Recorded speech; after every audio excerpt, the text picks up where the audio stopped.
Bueno, venía comentando que el dominio de los problemas debería motivar el dominio de la solución. Y un poco el entrenamiento que a veces tenemos es, sea el problema que sea, no importa, vamos a usar base de datos y vamos a usar SQL. Y para muchos problemas está muy bien. Y usar almacenamiento SQL o almacenamiento no SQL, pero guardar documentos, un JSON, efectivamente es totalmente válido. Ya sea por que estoy guardando un registro y guardo las columnitas, o que estoy guardando un JSON y lo guardo en la base de datos.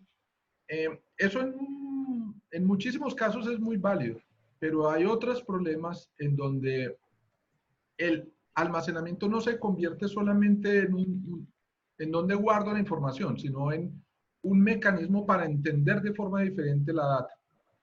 Hoy vamos a hablar de dos temas que tienen que ver con eso.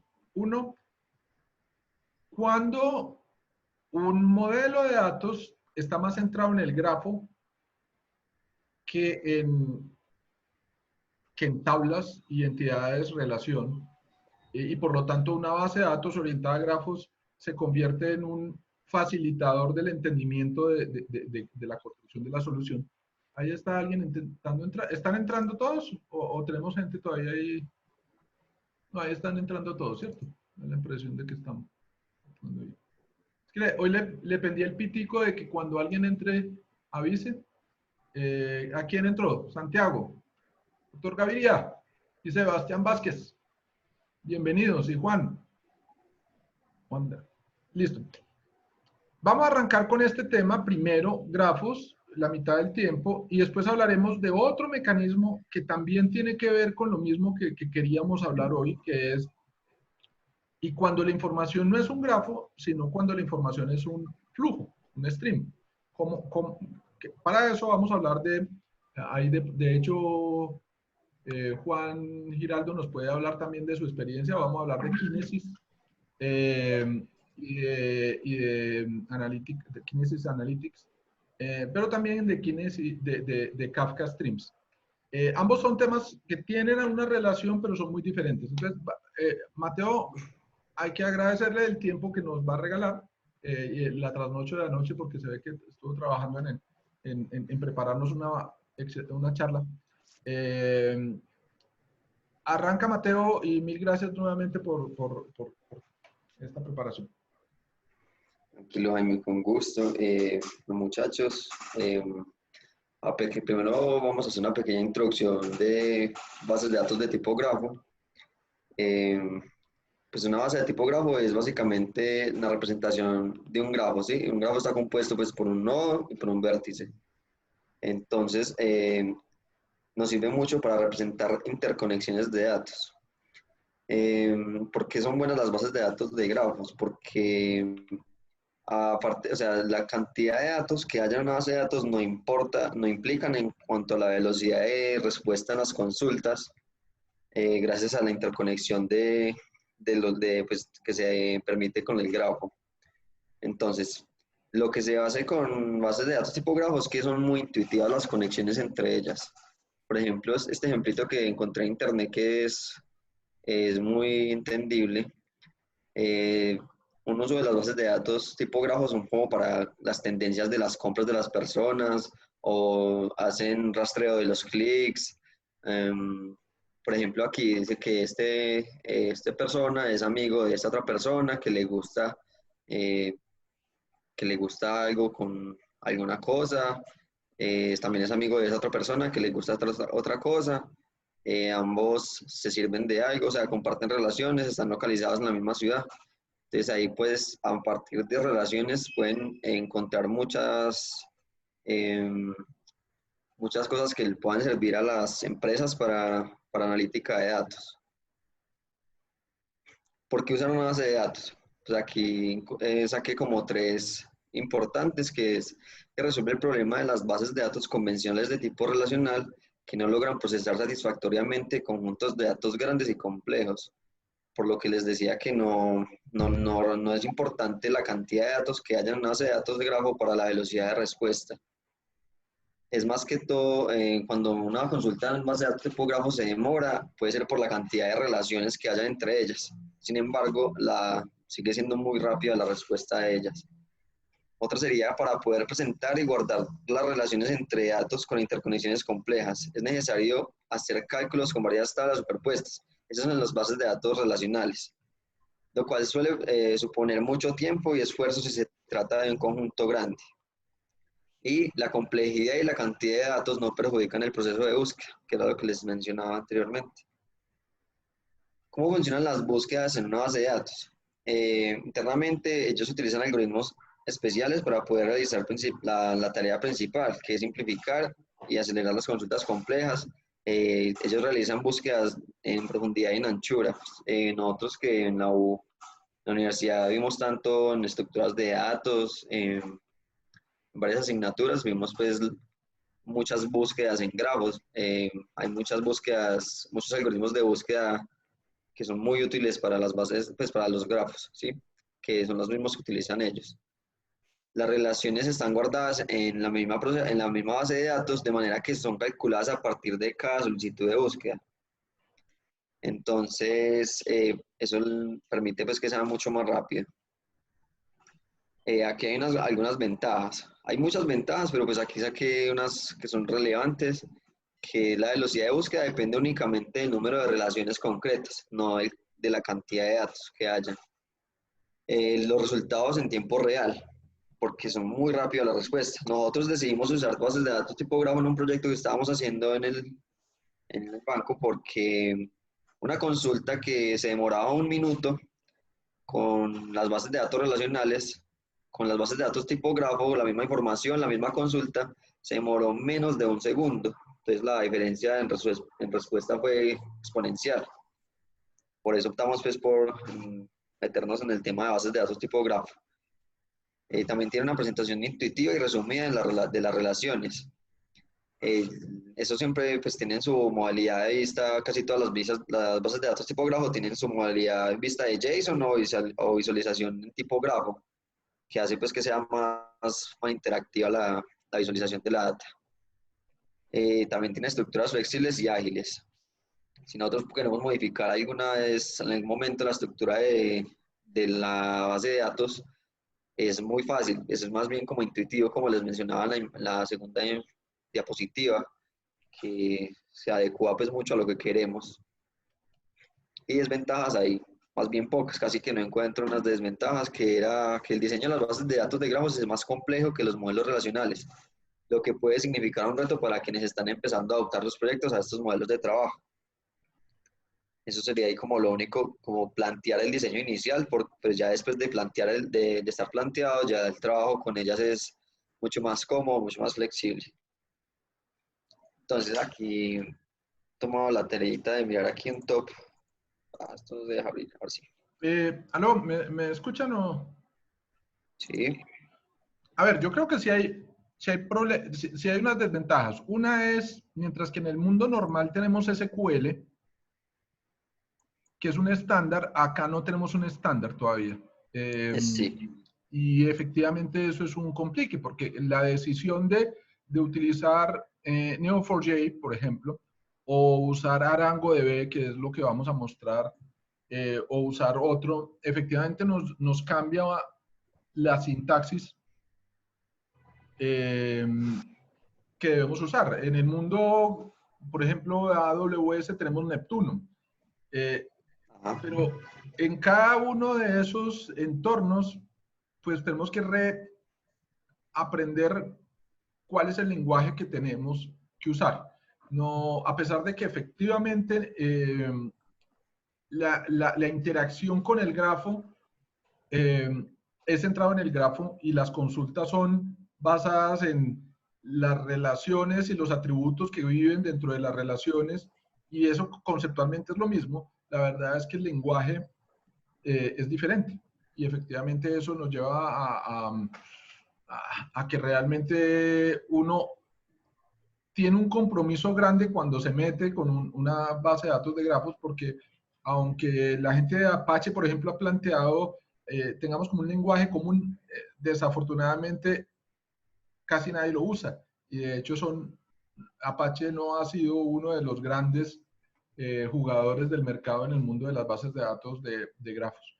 Luego, yo sí veo que desde el punto de vista de modelamiento, de que le ayuda a uno a entender su data de una forma más cercana a la realidad de la que es, excelente. Desde el punto de vista de crear soluciones, hay una piedra en el zapato y es que me escogí una, tengo que aprenderla como le gusta a ese una. Me cambié, tengo que aprender otra vez. Bueno, gracias. Listo, Jaime, muchas gracias. Sí, yo también he leído de que no hay un lenguaje de consulta uniforme, pero pues hay muchos tipos de lenguajes diferentes para cada uno pues, de la tecnología, ¿cierto? Aquí, por ejemplo, este top me llamó mucho la atención que cuando nosotros estábamos buscando bases de datos tipo grafo, en el top estaba Neo4j, que fue la que nosotros empezamos a utilizar para el desarrollo que les comentaba, sino que lo tuvimos que cambiar por temas de licencia.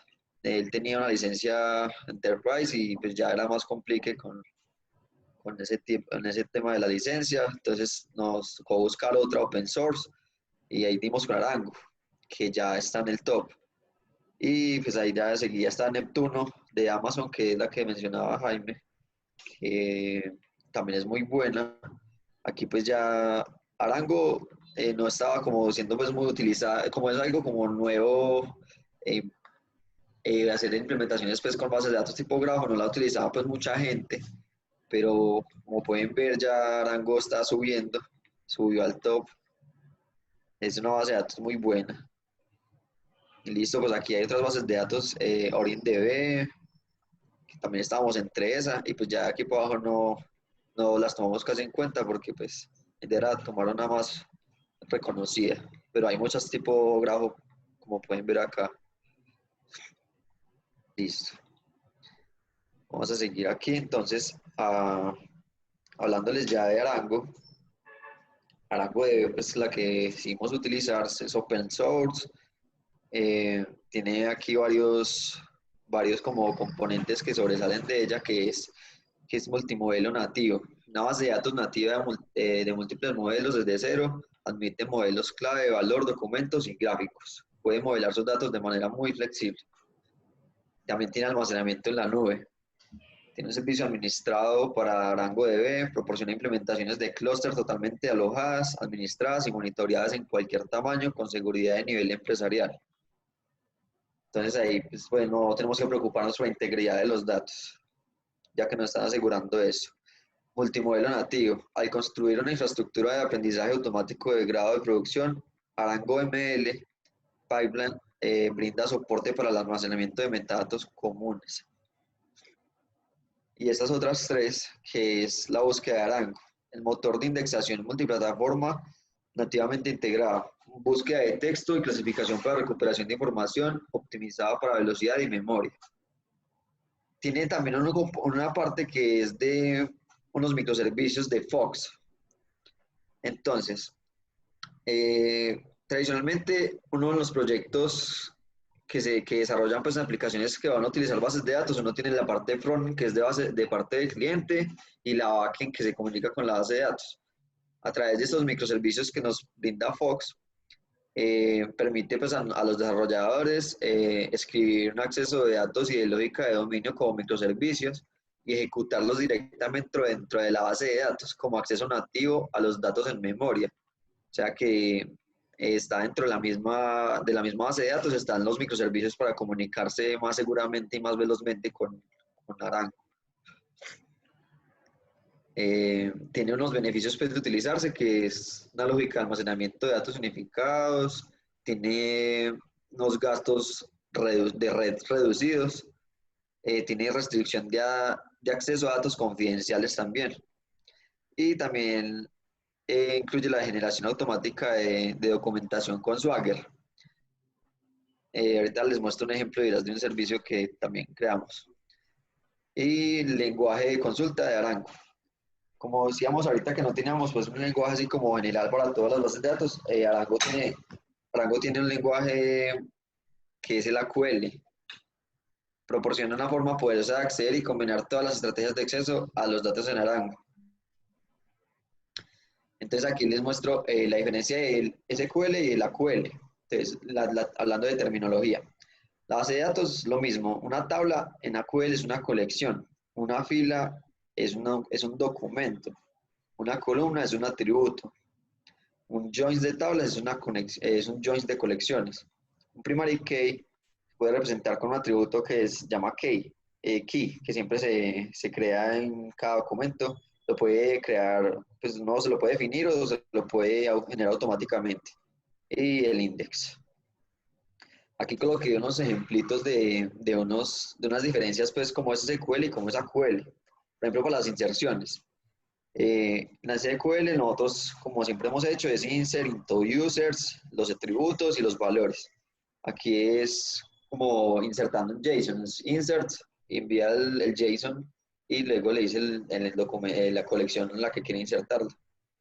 Y aquí para insertar múltiples es lo mismo, es solamente un array de JSON y acá pues eso eran varios paréntesis ahí con los valores y listo. Aquí insertamos en la colección de users filtrando. Aquí tiene la opción de filter. Aquí evitamos pues hacer otra consulta, una consulta como anidada que teníamos acá para seleccionar un usuario. Aquí estamos seleccionando el ID del usuario, el nombre, el género dentro de users, donde el ID sea 1, pues activo sea 1. Que simplemente le decimos filter, user active igual a 1 y ya, insértelo. Listo, y para generar pruebas, pues nosotros con una SQL tendríamos que crear scripts. Aquí podemos trabajar con for dentro del query de Arango. Podemos decir for de 1 a 1000, insérteme datos así para probar. Le dice los parámetros y ya le manda el JSON. Y listo. Aquí también, para actualizar los documentos, era lo mismo, simplemente le dice el key al cual quiere actualizar el documento y mandar los datos nuevos. Y para agregar un atributo en una columna, simplemente le dice update, le dice con qué valor, si lo quiere por defecto, quiere mandarle un valor por defecto, le dice el valorcito acá. Y listo. ¿Alguna pregunta de eso, muchachos? Ya seguidamente pues vamos a seguir a mostrarles una base de datos de Arango ahí con los datos de prueba que estaba montando ahorita y tirar unas consulticas. Sí, Y no, para que vean, no sé por qué la muchacha ahí sosteniendo el interrogante. no encontré un muchacho. No, mentira, no, mentira.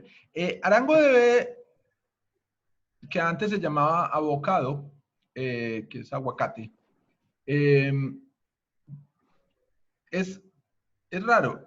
A uno le funciona en algunas cosas muy parecido a MongoDB. En algunos momentos a uno dice, pero es como un MongoDB, pero con SQL. Y en otro momento es un MongoDB, pero con Key Value. Y en otros momentos como Grafo. Realmente, a veces uno lo he sabido entender y me da la impresión de, ¿no será mejor una base de datos específica de un solo modo? Pero la verdad es que últimamente, en el último año, he visto mucha adopción de ArangoDB en muchas soluciones. La verdad es que me parece que es una base de datos que a veces no la tenemos dentro del panorama, porque uno le tira primero a pensar obviamente en Mongo, o tira primero a pensar en un Postgres, o tira primero a pensar en Dynamo, los que están en AWS. Y Arango tiene un público de gente, de usuarios que son medio fanáticos. En eso sí hay que reconocer que ahí ya tienen ya un problema ya de secta. Pero efectivamente defienden que es una base de datos que posiblemente es de las mejores que hay en este momento, hoy por hoy, tanto en lograr con una única base de datos tener unos desempeños impresionantes, unos mecanismos de persistencia distribuida muy buenos. Luego me parecía valioso que pudiéramos mirar efectivamente un poco esta base de datos y que le diéramos como la oportunidad a esta nueva, cuando digo nueva, yo sé que no es nueva, es de más o menos desde 2010, 2012, donde salió la versión actual que empezamos a tener. Pero definitivamente no estamos hablando de que tenga la misma edad que tiene otras bases de datos, como Mongo, y eso le ha llevado también a tener una ventaja grande, y es que ha evolucionado mucho más rápido que otras bases de datos. Eh, el mismo Neo4j pues no tiene la velocidad de cambios que tiene esta. Bueno, entonces efectivamente, ahora sí me parece chévere poder mirar el ejercicio que hizo Mateo. Listo. Gracias, Jaime, yo Jaime. tengo una Sí, pregunta, y qué pena la quien interrupción. pueda. Em, pues hablando pues de la similitud que tiene en ciertos escenarios con Mongo, no sé si de pronto también llegaron a evaluar MongoDB, pues que también es multimodelo, MongoDB para grafos.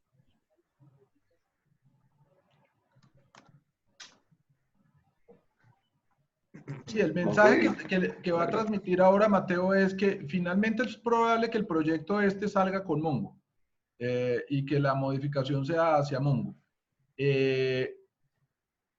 Y de alguna forma, insisto, uno tiene como tendencia a pensar primero en Mongo. Pero la realidad es que en Benchmark, Arango le da 3 vueltas que pesar a Mongo, pues porque uno le tiene cariño a Mongo, yo le tengo cariño a Mongo, y uno querría que ganara Mongo, y la verdad es que Arango ha demostrado que efectivamente termina teniendo ciertas ventajas. Es probable que en Bancolombia escojan Mongo solamente por lo mismo que escogen Spring Boot y no Quarkus.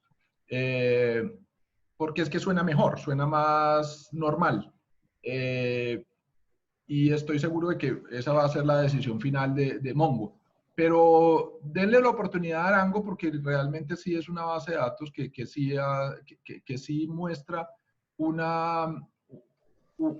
querer pensar fuera de la caja.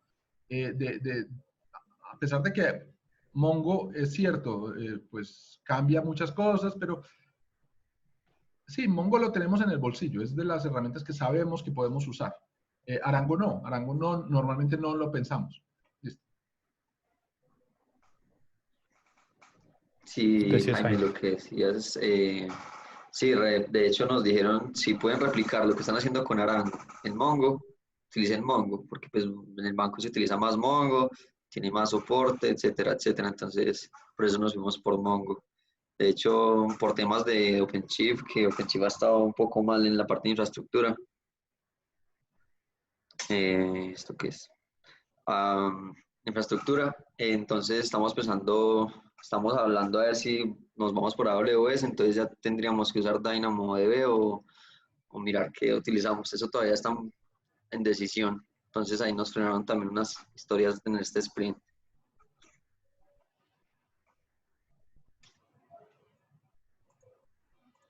¿Aló? Sí, así que estamos, dale. Ah, listo. Entonces aquí está la interfaz pues, que muestra Arango al principio. Aquí las tengo corriendo en Docker. Me bajé pues la última de Arango, aquí tengo la imagencita, esta es la última. Para ejecutarla simplemente, pues ella expone el puerto 8529 y lo único que pide es esta variable de ambiente que es el password. O si no quieren que tenga autenticación, pues también pueden mandar esta de Arango no out, le mandan true para que no pida autenticación. Listo. Ya con solamente darle esta variable de ambiente y definirle la imagen, ya la base de datos ejecuta y aquí nos dice que nos divertamos, que ya está lista para los negocios. Listo. Entonces ya aquí ingresamos con el usuario por defecto es root. Yo la contraseña le puse root 123. Aquí esta es la base de datos por defecto que se los va a mostrar primero. Vamos a meternos ahí que él siempre nos carga ahí unas coleccioncitas de prueba y unas relaciones. Aquí las vamos a ver. Está en la relación graph appear sln, pues los nombres sí son muy raros, a estos como personajes de GraphQL. Entonces lo que nos quieren ayudar aquí es como, bueno, hablando de GraphQL, nosotros también en el proyecto que estamos trabajando nos utilizamos GraphQL para traer la información más fácil, ¿cierto? Entonces, en uno de los servicios de Fox que les comentaba ahorita en la presentación, aquí en la parte de servicios, ya quedó creado. Bueno, vamos a crear uno nuevo. Yo le digo Add Service y tiene estos servicios aquí. Entonces tiene varios, esto es para una de geolocalización, esto puede uno trabajar con Arango y Google Maps, muy bacano, con esto lo puede conectar. No lo he trabajado, pero sí le eché un vistazo y se ve muy bacano. Nosotros trabajamos fue con este Demo GraphQL que nos permite, o sea, crear la, no sé, GraphQL 1, porque la otra le coloqué así. Vamos a instalar, aquí nos aparece que está instalándose el demo. Entonces Listo. acá nos apareció. Recuerden que GraphQL no tiene nada que ver con grafos. Es Ajá. simplemente un mecanismo de alternativo a REST. Pero pues el nombre de Graph es como muchas cosas que no cuadran, pues. Pero bueno. Sí, es verdad, listo. Entonces ahí accedimos al servicio y como comentaba ahorita, él nos crea un Swagger. Aquí nos crea el contratico, nos dice que tiene un post, un get con esta ruta. Listo. Aquí nos permite mostrar la interfaz. Es un poquito más fea que la de GraphQL, la de Apollo, que es la que nosotros utilizamos, es más bonita. O sea, aquí podemos decirle, por ejemplo, humano. Y, y que nos muestre el ID, que nos muestre el nombre y no sé qué más, los amigos, las especies. Listo. Entonces le damos a buscar y no nos trajo nada. Entonces, ¿qué pasó? Es Hero. Sí. Y listo. Entonces ahí nos muestra, responde muy rápido porque él está conectado directamente a la base de datos. Y pues listo. Ese es un servicio pues que nos brinda ahí Arango muy bacano. Mira lo rápido que fue montar eso con Apollo, pues es un poquito más demoradito. Es un microservicio pues ya muy aparte. Entonces vamos a cambiar la base de datos con unos datos que yo tenía ahí para que mostremos unas consultas. Entonces aquí creé pues varias colecciones y varias aristas donde no carga. Listo. Entonces aquí tenemos, son las colecciones que dentro de ellos tienen documentos y los edge, que son las aristas, que son las relaciones. Listo. Entonces aquí yo tengo unos daticos. Entonces vámonos a la parte de queries. La parte de queries él también aquí guarda historiales de queries.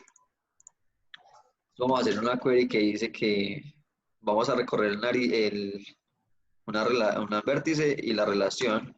Podemos preguntar por las dos. Le decimos en que, bueno, aquí cuando yo quiero buscar, por ejemplo, una relación específica de un documento, yo me muestro aquí otra vez, digamos un servicio consume aplicaciones, entonces él tiene una dirección de salida, esto es un grafo dirigido, ¿sí? Entonces él tiene una dirección de salida para la aplicación, entonces si yo le digo que es de salida, yo le digo que en las relaciones outbound, las relaciones que están de salida en el servicio. Entonces yo le digo, ¿en qué servicio? En el servicio me toca, que es el servicio 3221.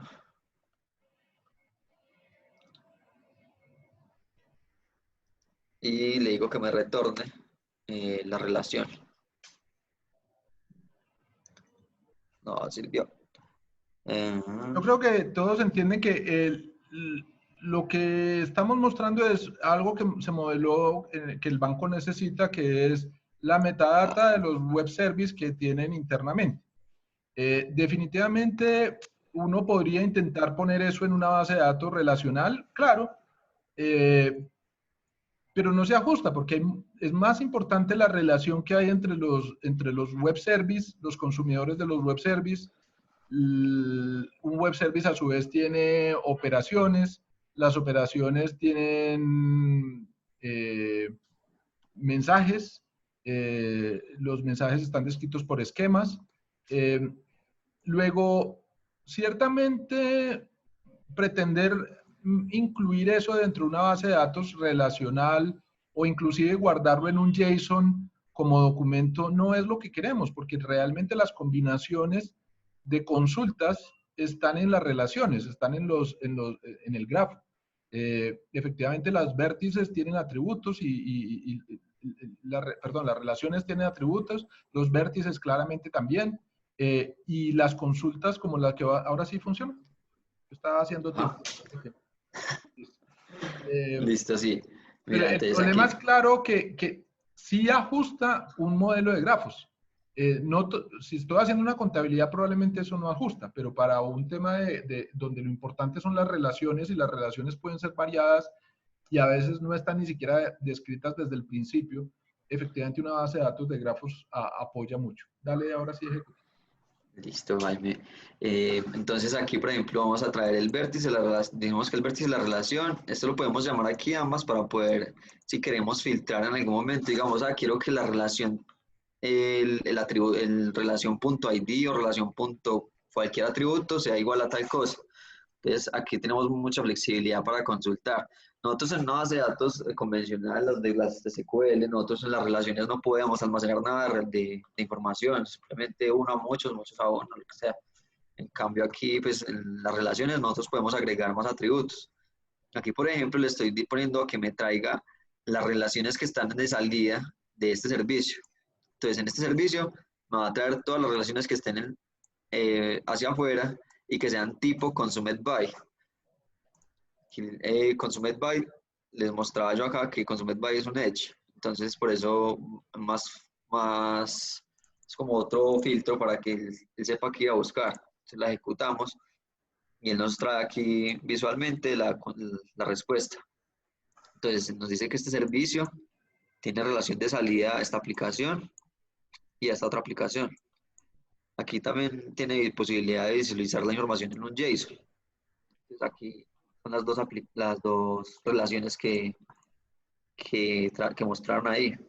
Entonces está esta relación, esta otra relación y diferente, aquí está el atributo from y to, que siempre tiene que tener una relación. Dice from servicio to application. Y aquí hay otros atributos de más que se le quiso agregar la información que les digo que no puede guardar una relación en la base de datos convencional. Está así. Le agregué otras relaciones que en este caso son el PEC con el que se consumen esas aplicaciones. Aquí abajito hay otra visualización que es Graph Viewer. Le damos ahí, él muestra una visualización como más amplia. Yo le doy clic a él me permite o eliminarlo o editarlo. Me permite visualizar ahí la información de él rápidamente. Listo. Yo creo que se entiende que este es un ejemplo muy pequeñito, pero el poder que puede tener que yo tenga entidades relacionadas que no necesariamente están descritas en tablas, sino que las relaciones las pueden consultar en cualquier momento, le dan mucho poder. El poder hacer, entre comillas, una sentencia que me dé la oportunidad, no solamente de la relación, aquí es directa y no tiene mayor misterio, pero efectivamente uno podría decir, bueno, yo quiero saber qué web service se va a dañar cuando apague esta versión de web service, pero que haya sido consumido en los últimos 10 días más de N veces por tal cliente. Eso es porque se me ocurrió en este momento esa cosa, pero efectivamente el poder de las bases de datos de grafos es que el lenguaje es mucho más expresivo que lo que tenemos en el mundo más imperativo. Yo a veces lo mapeo igual que uno programa imperativo en código Java, pero puede también trabajar un poco más declarativo y más a niveles más abstractos y decirle al compilador, yo no sé cómo lo implementa, si eso va a ser un for o si va a ser pero yo simplemente le dejo un flujo y usted ve a ver cómo hace. Aquí lo mismo, aquí no me interesa casi cómo está guardado, yo no quiero saber el where, yo no quiero saber el join no, yo simplemente le estoy describiendo ¿qué es lo que a mí me interesa? Luego, en muchos sentidos, muchos problemas se resuelven de una forma mucho más elegante, mucho más simple a través de esto. La herramienta es lo de menos.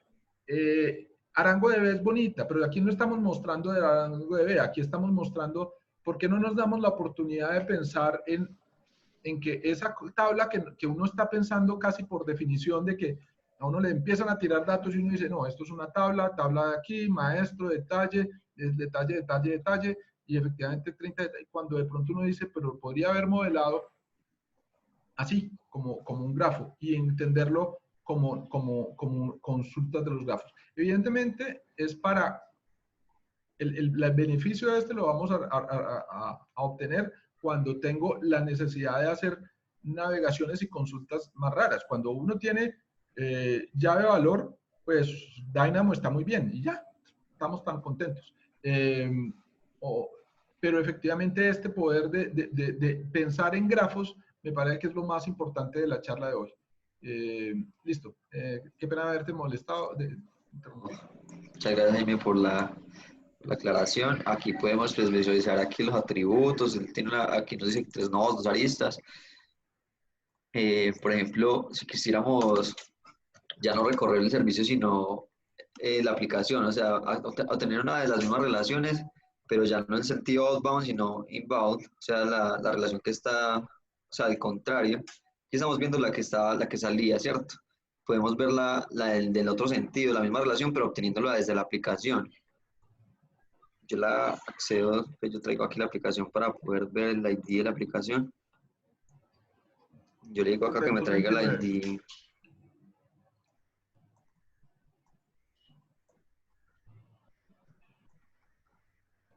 De esta aplicación que también sea Consumed By. Pero no tienes otras relaciones, no le puedes mandar sin todas las relaciones. ¿Cómo así? Que todas las relaciones. Todo lo que salga, todo lo de inbound. Listo, mira, esta es la misma relación del otro, pero la agregan, pues la consultamos de un modo más distinto, que la traemos del lado de la aplicación, más no del servicio. Entonces ahí nos muestra la misma relación, pero pues solo un pedazo. También, no sé, podemos listar los vértices de de todo el documento de aplicación. Que por aquí tengo una queries, tengo la querycito. Casi siempre eran así relaciones. Eso ya pues depende para lo que lo necesitemos.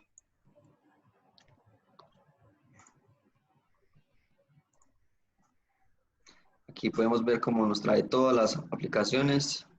Simplemente trae toda la información de la colección de aplicaciones. Listo. Podemos verlo como JSON o como una tabla. Lo podemos exportar, descargar un JSON. Esto no sé qué hace. Copiadito. Nada. Y listo, muchachos. Eso era pues lo que tenía pensado mostrarles hoy. Listo. Estos daticos. Mil gracias, Mateo. Vamos a cambiar de presentación. Nos quedan muy poquitos minutos, pero efectivamente quiero terminar yo. Entonces, voy a compartir mi pantalla.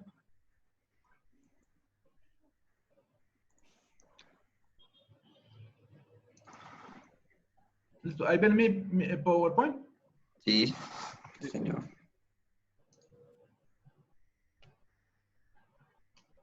A ver, de forma análoga a lo que estábamos hablando, de modelar de formas diferentes la data, hoy vamos a hablar de Kafka Streams. Realmente no voy a hablar de Kafka porque Kafka ya todo el mundo sabe de qué estamos hablando. Un tema que a veces uno se plantea y uno dice, ¿por qué tanto rollo con Kafka? ¿Por qué tanta carajada, tanta gastadera de energía? Sin mandar un mensaje yo lo podía hacer con IBM MQ. Ya.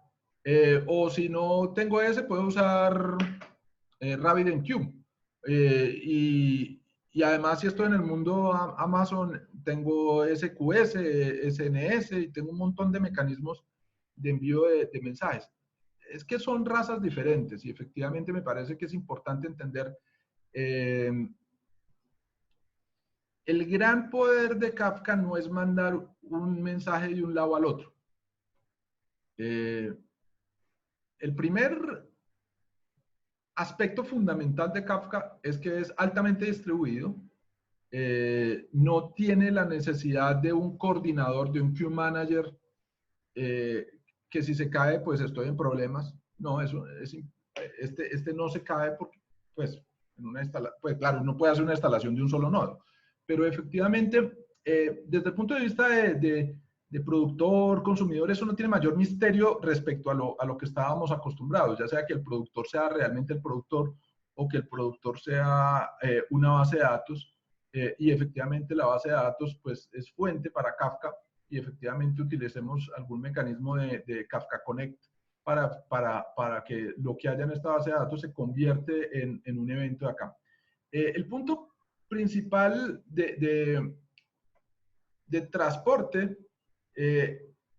no es solo el transporte, es entre esto que está sucediendo y lo que conoce Kafka, efectivamente él puede hacer actividades de transformación en un momento determinado. Y cuando diga de transformación es que sí, alguien me puede mandar un mensaje y yo puedo entender que Kafka no es tanto un tubo, sino que es de alguna forma una topología de tubos y ya vamos a avanzar un poquito allá. Aclarémonos los jugadores un poco del mundo Kafka, aunque mi objetivo no es hablar de Kafka. Claro, son muchos. De hecho, aquí ven ActiveMQ, RabbitMQ, SQS con un nodo, Mongo, porque uno dice, pero pues entre mandar un evento de un lado al otro es también un insert de un JSON. Meto un JSON en una tabla y pues pongo una columna que diga en qué estado está y ya tengo un mecanismo como de eventos. Llamamos al JSON evento y ya quedamos tan contentos con que eso es un event store. Y efectivamente hay gente que lo usa así. Aquí está Mongo, no está Redis, pero Redis también lo utilizan bastante en eso. Esto es el throughput. Si se dan cuenta, Kafka le pega a todos los demás. Kafka y Artemis son probablemente los dos jugadores más importantes en este momento respecto a throughput, incluyendo a SQS, que es admirable, porque SQS es mucho más simple, muchísimo más simple que Kafka. Y la latencia, cuando uno va viendo la latencia, efectivamente, entre más chiquito mejor.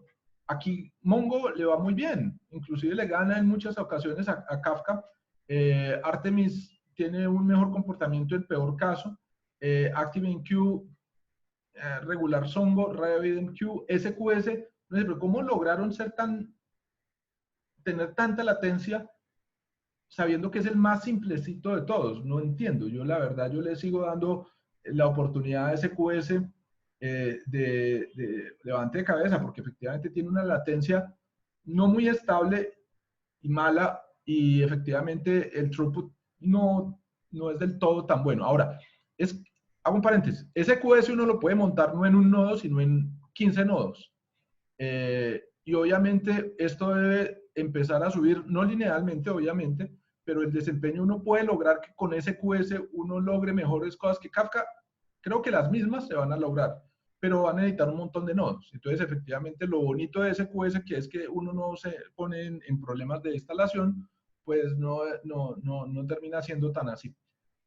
Todos de acuerdo que transferir mensajes es muy válido, pero lo que quiero mostrar aquí no era transferir mensajes, lo que quiero mostrar aquí es otra cosa. Y tiene que ver entonces ahora sí respecto al tema de persistencia. Una cosa es el mensaje, pero cuando el mensaje llega acá, el mensaje ya pasó por el flujo. Y cuando pasó por el flujo, efectivamente yo puedo pedirle a alguien, por favor, este flujo que vino, el objeto cotización, convirtámoslo en pedido o convirtámoslo en otro mensaje. O intentámoslo como tabla. Lo que ustedes ven arriba es Kafka Streams y KSQS. La gráfica es de Kafka, pero vamos a ver que tanto la gente de Kinesis como la gente de Kafka hicieron lo mismo. Hay una pequeña diferencia, ya las voy a mostrar, pero el primer punto que intentaron resolver es, si pasó por Kafka, ¿por qué no le pedimos que mientras va pasando, voy transformando?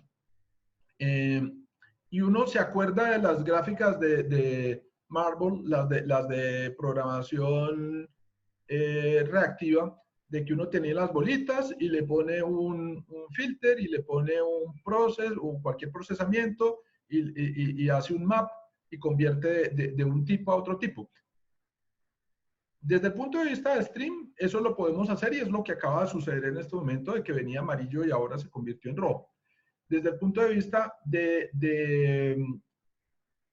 stream, es válido que uno entienda que lo que voy a tener son registros que van fluyendo a lo largo de mi stream y efectivamente no los vamos a llamar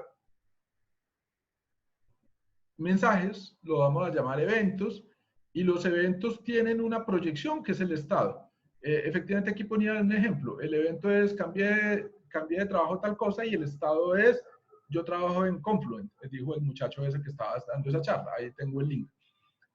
¿De qué estamos hablando? Estamos hablando de un tema que ya mismo le voy a explicar, que es este. Me fui adelante porque tenemos poquito tiempo. Esto. Que la relación que tiene un flujo, el flujo es esto, ¿sí? Con una representación como tabla. Imagínense que yo tengo un flujo Alice 1, Charlie 1, Alice ahora 2, Bob 2. Eso es el stream. Y efectivamente, al entenderlo como stream, es lo que uno está acostumbrado a que por aquí llegó en este primer nodo, que es efectivamente un tópico. Yo en el tópico le solté toda esa cosa. Y efectivamente el tópico, que es la rayita, puede llegar a este, que es donde yo estoy recogiendo cosas, y yo aquí de pronto transformo y lo mando a otro tópico. Y efectivamente, aquí tengo los streams y toda esta estructura es lo que llamamos la topología. En la medida en que yo voy mandando un mensaje, el mensaje puede ir fluyendo por diferentes elementos y en cada uno de los sitios donde llega transformado. Una cosa es el stream, que es este, y efectivamente uno dice, no, tiene un texto, un nombre, una persona y un número.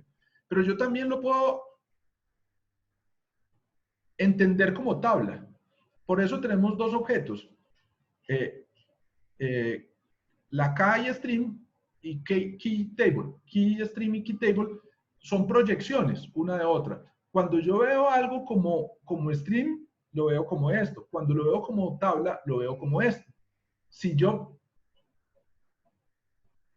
entiendo lo que está sucediendo, uno dice, pues como stream lo podría procesar como un stream y nos conectamos con lo que sabemos de programación Java Streams, en donde yo voy haciendo puntico, mapa, puntico, filtro, puntico, y voy desde el productor hasta el consumidor, voy procesándolo en la medida en que va sucediendo. Pero también por tabla, si yo lo percibo como tabla, yo debería poder tener algo como un SQL.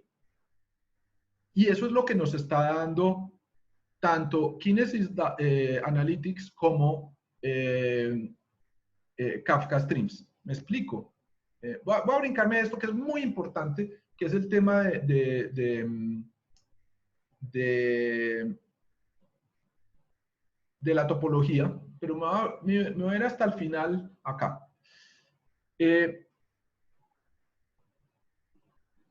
Algo que va en un tubito de estos de flujos, efectivamente yo lo puedo ver así.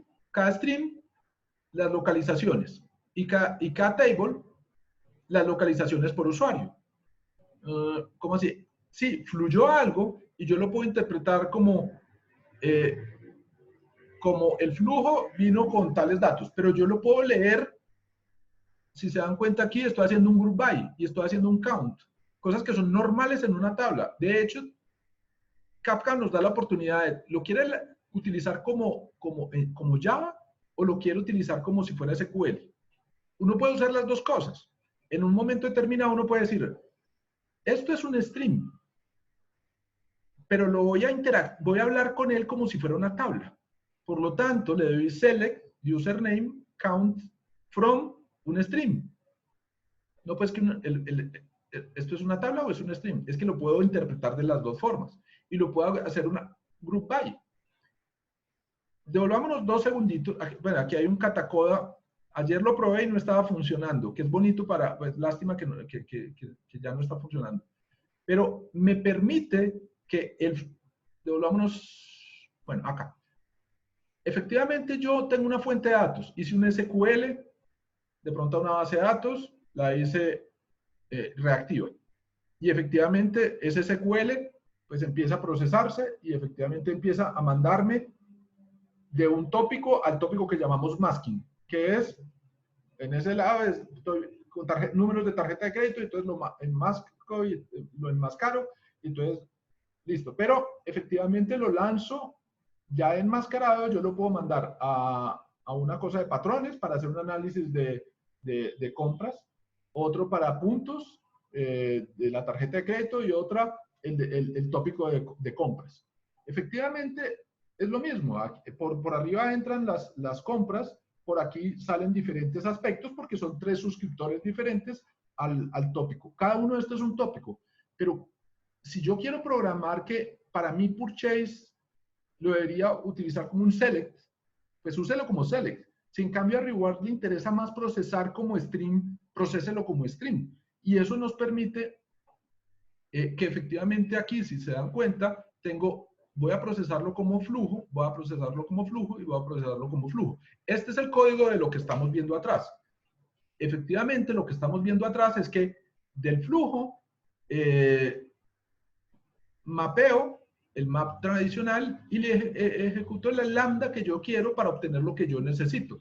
Entonces, la programación funcional tradicional que ustedes vieron en las charlas que les han dado de programación, web loops y todo eso, aquí se aplica directamente y efectivamente uno lo está trabajando como un flujo y le está aplicando la lógica que a mí me interesa.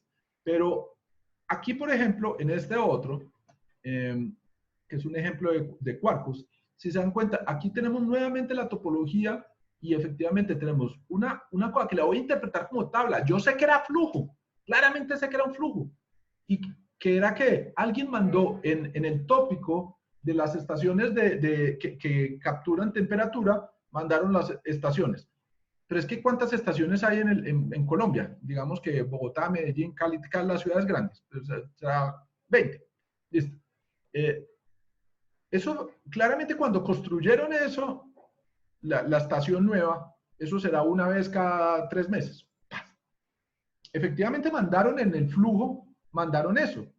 Pero es que en total son 50. Pues porque no los tratamos mejor como si fuera una tabla. Aquí estoy diciéndole, las estaciones, esto que era un flujo, lo voy a tratar como una tabla. Esto que son eventos que si vienen en mi flujo, efectivamente, en el código que estamos haciendo, que es el agregador, lo voy a trabajar como flujo, pero lo voy a hacer un join. ¿Con qué? Con las estaciones, que es una tabla. Luego, lo que quiero transmitir con esto es, igual que hace un rato nos estaban mostrando ArangoDB que efectivamente le puedo hacer consultas sobre cosas que no es lo normal, yo puedo entender también como oiga, yo estoy persistiendo cosas que no están en tabla a tabla. Son cosas que pasaron. Efectivamente, ustedes me dirán, pero es que en un Kafka yo mantengo las weather station que se crearon hace 6 años y la respuesta en el mundo de Kafka es, pues usted define cómo quiere, si quiere guardar o no quiere guardar. Pero, ¿cuál era el problema? Si yo podía simular un stream con MongoDB, ¿se acuerdan que hace un rato lo mostré? ¿Cuál es el problema para Kafka? Que es un event store de forma nativa que diga, pues que se quede el evento ahí.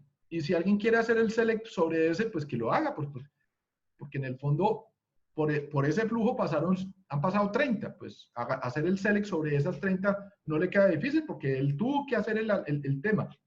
Inicialmente parecía que lo estaba haciendo para transportarlo, pero también lo puede hacer para almacenarlo. Luego, este nivel de abstracción, de poderle hacer group by, de después agregarlo y después decir, es que esto es lo que yo quiero convertir en stream para mandarlo a este a este flujo. Entonces, si se dan cuenta, aquí en este código estoy haciendo varias cosas al tiempo. Interpretar esto como tabla, recibir esto como stream, hacerle join con este para agregarle información, coger el agregado y mandarlo a otro flujo, que es esta otra bolita. A otro flujo, no, a otro tópico. Por lo tanto, aquí quedó.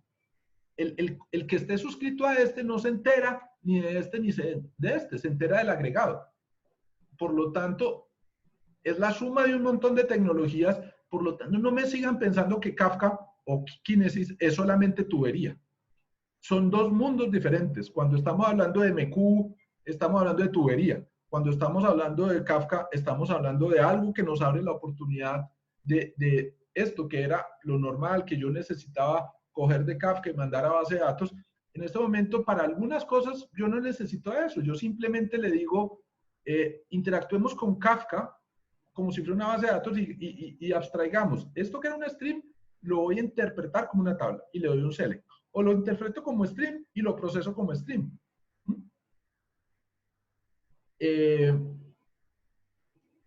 Esto que ustedes ven acá, este create table de location user, select username, from, un stream, group by, esto es exactamente esto que están viendo. Abajo estamos viendo el stream, Alice París, y está haciendo el conteo de a cuántos sitios ha visitado Bob y cada persona. Si se dan cuenta al final, eso es un GIF animado. Entonces, esperemos la última slide, el último golpe. Si se dan cuenta al final, tengo Alice 3 y Bob 2. Esos son los sitios que ha visitado. Eso mismo o parecido lo puedo hacer en Kinesis. Kinesis, a diferencia de Kafka, ya voy a terminar porque me falta un minuto. Kinesis, a diferencia de Kafka, tiene limitantes de que no puede guardar todo un año o todo, no, ellos tienen limitado 7 días. ¿Por qué? No sé. En Kafka uno configura y dice cuánto quiere, y si quiere eterno, eterno. Porque algunas cosas son poquitas cosas, pero efectivamente las quiero percibir más como tabla. Pero si se dan cuenta, aquí en Kinesis tenemos efectivamente esto que ya no me dio tiempo de mostrarlo, pero aquí lo que van a hacer es procesarlo. Y esto del worker run es que el código que yo le voy a definir, que es este que está acá, es el procesador de las cosas en flujo. Esto es parecido o se mapea un poquito a streams. Pero también tengo Data Analytics, que Data Analytics es, hagamos este SQL. Este SQL, create o replace, esto no dice data, no dice table, dice stream. Inserte tal stream, seleccionando lo de tal stream a partir de otro stream. Esto de SQL es, pues obviamente el que propuso esto fue Kafka. Pero la gente de Kinesis no son ningunos pendejos, ellos saben copiar. Y pues lo mismo que han hecho con Mongo, lo mismo que han hecho con Redis, lo mismo que han hecho con todos, pues efectivamente sacan algo interesante y estos lo intentan copiar. ¿Son exactamente iguales? No del todo, pero efectivamente los que estén usando Kinesis o estén pensando usar Kinesis, entiendan que Kinesis les abre una puerta de no solamente transferir cosas, sino de poder hacer estos SQLs que efectivamente nos permiten darle una percepción de la información de otra forma. Luego los stream muy bien, podemos programar como stream, pero también las podemos cuando se necesite interactuar a través de SQL o mecanismos de entendimiento como almacenamiento. Bueno, me acabó el tiempo. Muchas gracias a todos por la asistencia. No tengo tema para la próxima semana. Necesito venga, a ver, pongamos aquí los asistentes. ¿Dónde están? ¿Aló? Participantes. Listo. Estaba pensando una charla de AWS SDK2 de Java, el no bloqueante, y las estrategias para programación no bloqueante en AWS. No sé si alguien se anima, por favor me van avisando. Esa sería la charla de la próxima semana. que sería cómo programar no bloqueante con los recursos de AWS. ¿Alguna pregunta o algún comentario? No, señor. Bueno, espero que haya sido útil lo que vimos hoy. No, no es lo normal dentro del tema de almacenamiento, pero me parece que ese era el objetivo de lo que queríamos mostrar. Muchas gracias nuevamente a Mateo López y nos vemos la próxima semana. Un gusto, Jaime, que estés muy bien. Jaime, Hasta muchas luego. gracias. Chao, chao. Muchas gracias, Jaime. Gracias, Hasta luego, luego. muchachos. Gracias. Hasta luego. Gracias. Chao.